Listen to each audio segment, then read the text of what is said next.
भरी किनारे को सुट यार इथे ਉਂਝ ਨਾ ਹੱਥ ਨਾ ਫੜ ਲਈਏ पानी दूंगा हैं पानी दूंगा ਤੇ ਕੋਈ ਗੱਲ ਨਹੀਂ ਪਾਣੀ ਡੂੰਗਾ ਤੇ ਫਿਰ ਕੀ ਹੋ ਗਿਆ ਹਾਦੀ ਸਾਹਿਬ इथों मच्छी लगेगी कोई भी नहीं लगनी है क्यों वाला नहीं लगनी क्योंकि यहाँ कोई अब इतनी ज्यादा यहाँ लगी हैं बूटियां हैं तो यहाँ इसके नीचे तो होती ही नहीं मछलियां मच्छियां इत्थे नहीं होनियां तैयब चला को होर काम कर लईए हैं 12 तोपां दी सलामी दे नाल जनाब 12 तोपां दी सलामी दे नाल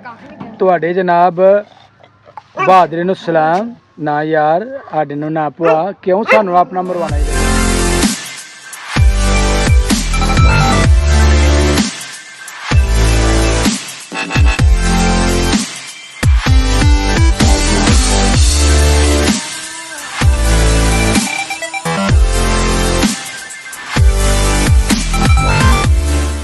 तैयब जड़ा ना वो पता नहीं बेरी दे थले की करन डे वेखने जाके तैयब ते कला ही तैयब ओदी की मसरूफियत है अज तैयब की करन डे हैं ओहो जी तैयब मच्छियां फड़न डे ते इहदे कम जड़े ने ना अनोखे ही ने मच्छी लगन दा इत्थे सवाल ही नहीं पैदा हुंदा क्योंकि बूटी जड़ी है ना वो बहुत ज़्यादा वे तैयब ओ इत्थों किस तरह मच्छियां फड़ेंगे इत्थे ते बूटी बड़ी है भरी किनारे को सुट यार इथे ਉਂਝ ना हथ ना फड़ लईए पानी दूंगा हैं पानी दूंगा तो कोई गल नहीं पानी डूंगा तो फिर की हो गया हादी साहब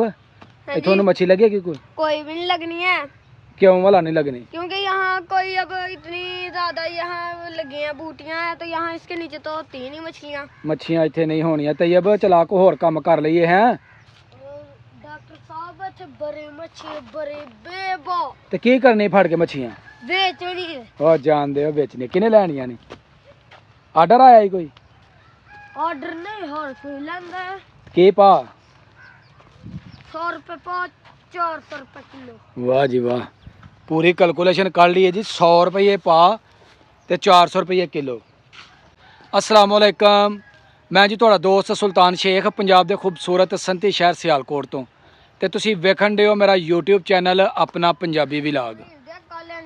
मच्छियां तो इत्थों नहीं फड़ियां जानियां बड़ी औखी गल लगदी है क्योंकि बूटी जिहड़ी ना बहुत संघनी हो गई है बहुत ज़्यादा वे ते मच्छियां दा जोर जिहड़ा ना हुण गया टुट ते चलने असीं डेरे की तरफ ते डेरे ते की हो रहा जी वो तुहानूं दिखाने अपनी अज दी वीडियो दे विच हादी साहब चलिए जी चलते हैं चलो जी डेरे की तरफ आइयो डेरे की तरफ असीं जा रहे हैं मेरे नाल ने अब्दुल हादी अरमान ते इन्हां हत्थ दे विच डंडे फड़े ने कि कुत्ता जिहड़ा ना वो साढ़े ते हमला ना कर देवे आओ उधर वे जी मुजम्मल फड़न दिया मच्छियां पानी दे विच वड़िया जनाब तोवा तोवा इन्ना जनाब क्रेज मच्छियां दा 12 तोपां दी सलामी दे नाल जनाब 12 तोपां दी सलामी दे नाल तुहाडे जनाब बहादरी नूं सलाम ना यार आडे नूं ना भुआ क्यों सानू अपना मरवाना इहदे कोलों हाँ जी ना यार ना ना ताहिर क्यों साढ़े लत्तां पड़वानियां ने इधर जी पराली जड़ी वो लदी जान डई है ऐ वे परोल ते ऐ लद के लैके जान दे जी डेरे की तरफ हाँ भाई जनिया किन्ना कर कम रह गया जी शुरू अच्छा अच्छा चल भी बलोचा जल्दी जल्दी स्पीड मार ला क्योंकि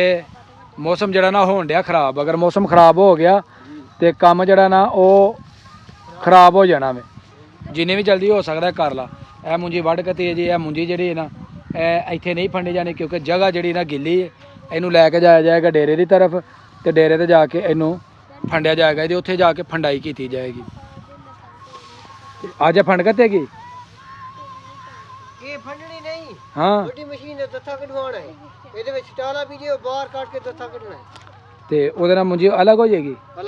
वाह जी वाह क्या बात है अलग मशीन उत्ते जाके ना सिस्टम लाया जाएगा उत्थे जाके इनू साफ किया जाएगा मुंजी अलहदा हो जाएगी पराली जिहड़ी है वो अलहदा हो जाएगी हाँ भाई तुहाडी की मसरूफियत की करन दे हुण हम जाने की बस प्लानिंग बना रहे हैं किथे जाना हुण अब बस कुत्तों से बच के उधर से दीवार को ऐसे काट के ना ऊपर से प्लान के तो बाहर चले जाएंगे औखा हो जाना मैं नहीं होता यहाँ ऐसे रास्ता बना हुआ है ना कुत्तियां नूं ना छेड़ो अगर कुत्तियां नूं छेड़ोगे तो ज़ाहिर है कुत्तियां ने तो तुहानूं वड्ढना ना ਆਰਾਮ ਸਕੂਨ ਦੇ ਨਾਲ ਉਹਨਾਂ ਦੇ ਲਾਗੋਂ ਦੀ ਲੰਘ ਜਾਓਗੇ। ਕੁੱਤੇ ਤੁਹਾਨੂੰ ਕੁਝ ਵੀ ਨਹੀਂ ਕਹਿੰਦੇ, ਠੀਕ ਹੈ। नहीं हमारे लिए वही ठीक है। ਚਲੋ ਜੀ ਤੁਹਾਡੀ ਮਰਜ਼ੀ ਹੈ, ਅੱਗੋਂ ਜਿੱਧਰੋਂ ਦੀ ਤੁਹਾਡਾ ਦਿਲ ਕਰਦਾ ਉਧਰੋਂ ਦੀ ਤੁਰ ਜਾਂਦੇ ਆ। ਇਹ ਜੀ ਤੈयब ਸਾਹਿਬ ਆ ਗਏ ਨੇ। ਕਿੱਥੇ ਚੱਲਾ ਹੈ? पानी ले ਵੈਰੀ ਗੁੱਡ ਜੀ, ਪਾਣੀ ਲੈਣ ਚੱਲਾ। ਤੋ ਬਲੋਚਾ ਕਿੱਥੇ ਚੱਲਾ ਹੈ? लोज लगदा मैं किधर गया बलोच? बलोच किधर गया? एक बलोच इत्थे बैठा जी। ਉਹ ਕਿੱਥੇ ਵੜ ਗਏ ਆ? ਮਜਾਦ ਸਾਡੇ ਕੋਲੋਂ ਕੰਡਿਆ ਜੀ, ਅਸਾਂ ਲੱਭ ਲਿਆ ਮਜਾਦ ਨੂੰ। ਐ ਜੀ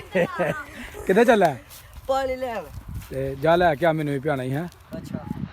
ਸੰਡੇ ਨੂੰ ਕੀਤਾ ਜੀ ਅੱਜ ਖੂਬ ਇੰਜੋਏ। ਛੁੱਟੀ ਦਾ ਦਿਨ ਸੀ ਤੇ ਵੈਸੇ ਵੀ ਬੱਚਿਆਂ ਨੂੰ ਸਕੂਲਾਂ ਦੇ ਵਿੱਚੋਂ ਹੋਈਆਂ ਨੇ ਛੁੱਟੀਆਂ, ਤੇ ਕਾਫੀ ਬਾਹਰ ਆਪਣੇ ਖੇਤਾਂ ਦੇ ਵਿੱਚ ਡੇਰੇ ਦੇ ਉੱਪਰ ਕਾਫੀ ਇੰਜੋਏ ਜਿਹੜਾ ਉਹ ਕੀਤਾ ਤੇ ਬੜਾ ਮਜ਼ਾ ਆਇਆ। ਤੁਹਾਨੂੰ ਕਿੰਨਾ ਅੱਛਾ ਲੱਗਾ ਕਮੈਂਟ ਬਾਕਸ ਦੇ ਵਿੱਚ ਤੁਸੀਂ ਜ਼ਰੂਰ ਦੱਸਣਾ ਹੈ, ਆਪਣੀ ਰਾਏ ਦਾ ਇਜ਼ਹਾਰ ਜ਼ਰੂਰ ਕਰਨਾ। ਤੇ ਇਹਦੇ ਨਾਲ ਹੀ ਮੇਰੀ ਅੱਜ ਦੀ ਵੀਡੀਓ ਹੋ ਗਈ ਮੁਕੰਮਲ। ਅਗਰ ਵੀਡੀਓ ਲੱਗੇ ਚੰਗੀ, ਵੀਡੀਓ ਨੂੰ ਲਾਈਕ ਕਰਨਾ, ਕਮੈਂਟ ਕਰਨਾ, ਤੇ ਜਿਹੜੇ ਦੋਸਤ ਚੈਨਲ ਤੇ ਨਏ ਨੇ ਉਹ ਜਲਦੀ ਚੈਨਲ ਨੂੰ ਸਬਸਕ੍ਰਾਈਬ ਕਰ ਲਓ ਤਾਂ ਕਿ ਆਉਣ ਵਾਲੀ ਵੀਡੀਓ ਤੁਹਾਨੂੰ ਬਾਰ ਵਕਤ ਪਹੁੰਚਦੀ ਰਹੇ। ਮੈਨੂੰ ਦਵੇ ਇਜਾਜ਼ਤ, ਹਮੇਸ਼ਾ ਖੁਸ਼ ਰਹੋ, ਆਬਾਦ ਰਹੋ। ਅੱਲਾ ਹਾਫਿਜ਼।